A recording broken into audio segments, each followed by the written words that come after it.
Los esenios según el testimonio de Flavio Josefo. Referencias a la comunidad de los esenios en las obras de Josefo, Antigüedades judías y las guerras de los judíos. Menciones en Antigüedades judías. Libro 18. Capítulo 1.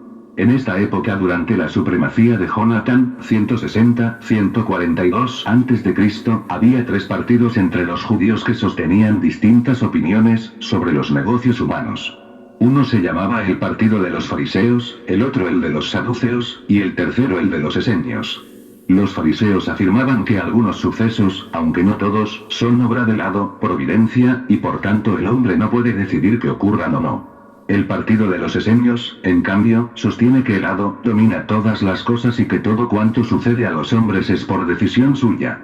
Y los saduceos prescinden del hado, sosteniendo que no existe. Niegan que los acontecimientos humanos se produzcan según su disposición y afirman que todo depende de nuestro propio poder, de forma que somos nosotros mismos los que provocamos nuestra buena suerte y que sufrimos lo malo a causa de nuestra imprevisión.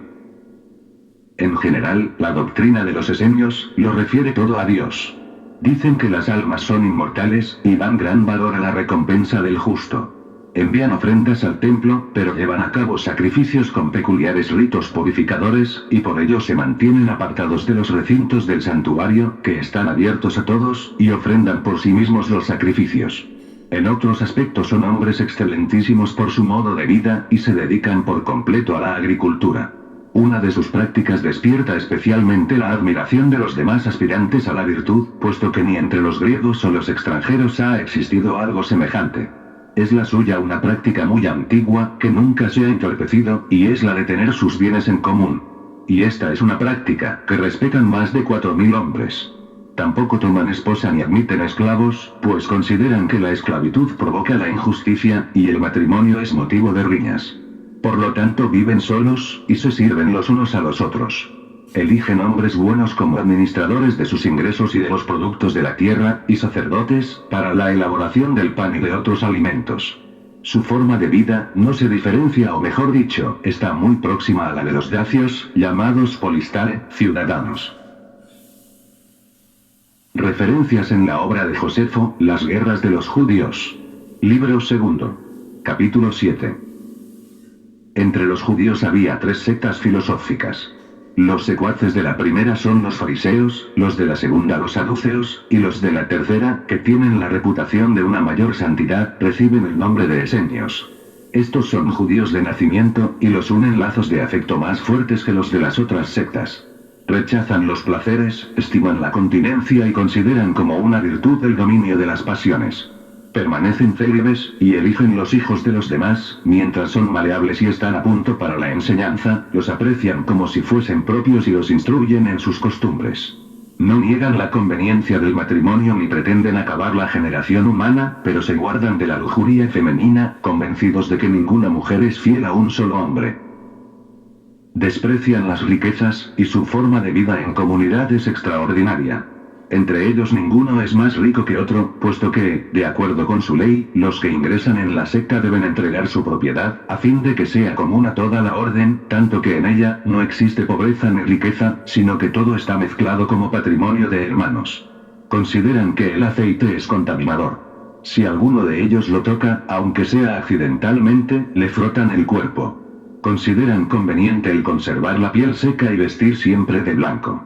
Eligen administradores encargados de sus propiedades comunes, y son tratados con absoluta igualdad en cualquiera de sus necesidades.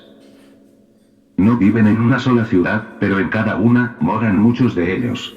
Cuando llega algún miembro de otro lugar, le ofrecen cuanto tienen como si fuera de él, y le tratan como si fuese íntimo, aunque no le hayan visto jamás.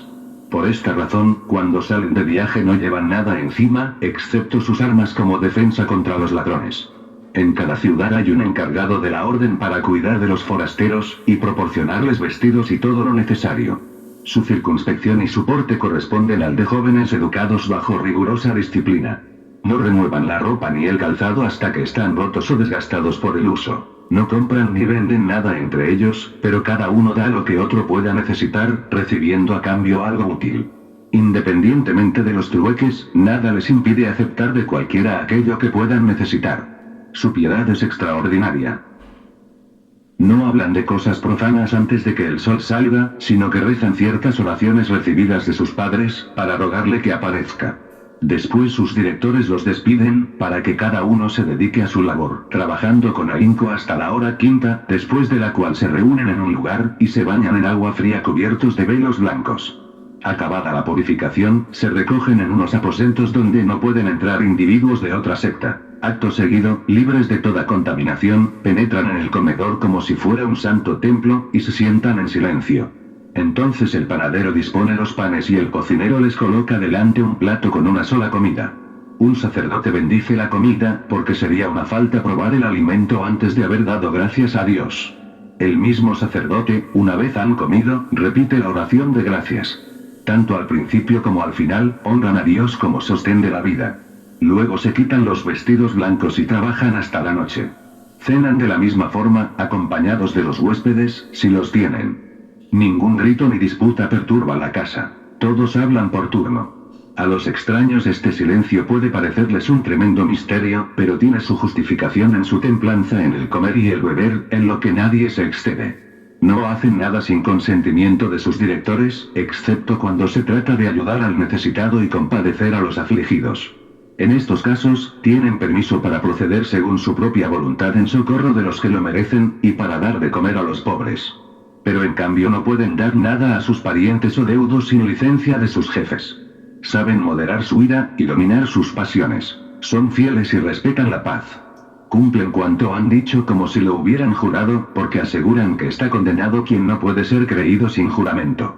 Estudian con entusiasmo los escritos de los antiguos, sobre todo aquellos que convienen a sus almas y cuerpos, y aprenden las virtudes medicinales de raíces y piedras.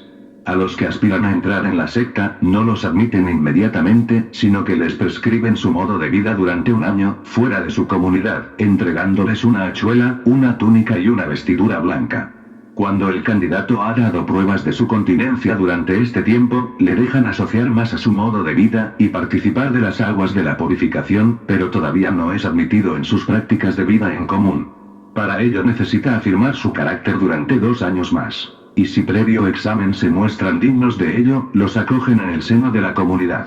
Y antes de que puedan tocar la comida común, deben pronunciar severos juramentos de que, ante todo, honrarán a Dios, y después, que serán justos, que no dañarán a nadie deliberadamente o por orden ajena, y que odiarán al malvado y ayudarán al justo. Que serán fieles a todos, y en especial a los que mandan, porque nadie alcanza el gobierno sin la voluntad de Dios, y que, si llegasen a ostentar autoridad, no abusarían de ella, ni tratarían de rivalizar con sus subordinados en vestidos ni en riquezas. Que amarán la verdad y reprobarán a los mendaces. Que no mancillarán sus manos con el robo, ni su alma con ilícitos provechos. Y también que no ocultarán nada a los miembros de su secta, ni revelarán nada de sus asuntos a los demás, aunque los amenacen con la muerte. Además, juran que nadie establecerá sus doctrinas de otra manera de cómo las han recibido, huirán del latrocinio, conservarán los libros de sus leyes, y honrarán los nombres de los ángeles. Estos son los juramentos con los cuales ponen a prueba la fidelidad de los candidatos. Expulsan de su orden a aquellos que incurren en delito grave, y a menudo ocurre que el repudiado muere de modo miserable, porque tanto por sus juramentos como por su condición, no tiene libertad para recibir comida y bebida de otros. Se ve obligado a alimentarse de hierba, con lo cual su cuerpo se va adelgazando hasta que finalmente, muere. Por esta causa muchas veces se compadecen de ellos, y los readmiten cuando están al límite del agotamiento, considerando que sus faltas han sido suficientemente castigadas, con estos sufrimientos casi fatales. Son muy justos y equitativos en sus juicios, en los que intervienen no menos de 100 miembros, pero lo que estos deciden es inapelable. Después de Dios, honran el nombre de su legislador, Moisés, y si alguno habla mal o blasfema contra él, es condenado a muerte. Obedecen de inmediato a los ancianos y a la mayoría, de forma que, si 10 están reunidos, ninguno hablará en contra de los deseos de los otros 9. Evitan escupir enfrente o a la derecha de los demás. Su abstención de trabajar en el 7º día de la semana, difiere notablemente de los demás judíos. No solo preparan la comida la víspera, por no encender fuego en día de fiesta, sino que ni siquiera se atreven a levantar una vasija, o ir a la letrina.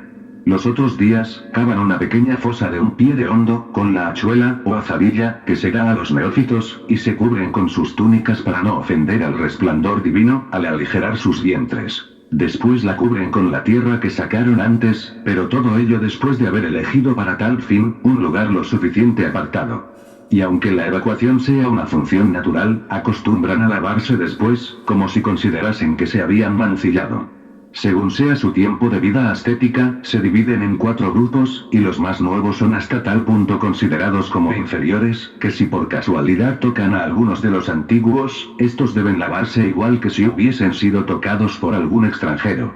Viven largo tiempo, y muchos de ellos llegan a centenarios, gracias a la sencillez de su alimentación y también por su forma regular y moderada de vivir. Desprecian las adversidades, y dominan el dolor con la ayuda de sus principios, y consideran que una muerte gloriosa es preferible a la inmortalidad. Su guerra contra Roma demostró fuerza de alma en todos los aspectos, porque aunque sus cuerpos eran atormentados, dislocados, quemados o desgarrados, no se consiguió que maldijesen a su legislador o que comiesen algo prohibido por su ley. Tampoco suplicaron a sus atormentadores, ni derramaron una lágrima, antes, sonreían en medio del dolor, se burlaban de sus verdugos y perdían la vida valerosamente, como si estuvieran convencidos de que tornarían a nacer. Esta opinión la sostenían todos ellos, es decir, los cuerpos son corruptibles y su materia no es permanente. Sus almas son inmortales, imperecederas, proceden de un aire sutilísimo, y entran en los cuerpos, donde se quedan como encarceladas, atraídas con halagos naturales. Cuando se libran de las trabas de la carne, se regocijan y ascienden alborozadas, como si escapasen de un cautiverio interminable. Las buenas almas, y en esto coinciden con la opinión de los griegos, tienen sus moradas, más allá del océano, en una región exenta de lluvia, nieve y calor excesivo, porque es refrescada de continuo, por la suave caricia del viento occidental que llega a través del océano. Las almas malas van a un paraje oscuro y tempestuoso, henchido de castigos eternos. Y en verdad se me antoja que los griegos tuvieron la misma idea, cuando señalaron las islas de los bienaventurados, para los personajes que denominan héroes y semidioses.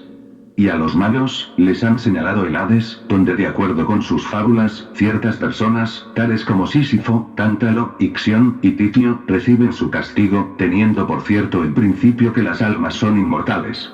Esto es un incentivo para la virtud, y una admonición, reproche, para la maldad, porque los buenos mejoran su conducta con la esperanza de la recompensa tras su muerte, y las inclinaciones viciosas de los malos, se refrenan con el miedo y la esperanza, pues, aunque se oculten en esta vida, sufrirán castigo eterno en la otra. Estas son, pues, las divinas doctrinas de los esenios acerca del alma, que encierran un reclamo irresistible para quienes han sido atraídos por su filosofía. Hay entre ellos algunos que aseguran saber las cosas futuras, con la lectura de sus libros, y varias clases de purificaciones, amén de estar muy versados en los dichos de los profetas. Muy pocas veces sus predicaciones resultan fallidas. Existe además otra orden de esenios, que están de acuerdo con los anteriores sobre conducta, costumbres y leyes, pero difieren en la opinión del matrimonio. Dicen que el hombre ha nacido para la sucesión y que, si todos los hombres la evitasen, se extinguiría la raza humana. Sin embargo, ponen a sus mujeres a prueba durante 3 años, y si hallan que sus purgaciones naturales son idóneas y aptas para la procreación, se casan con ellas. Pero ninguno se acerca a su esposa mientras está embarazada, como en demostración de que no se casan por placer, sino con vistas a la multiplicación. Las mujeres se bañan con las túnicas puestas, lo mismo que los hombres. Estas son las costumbres de esta orden de esenios.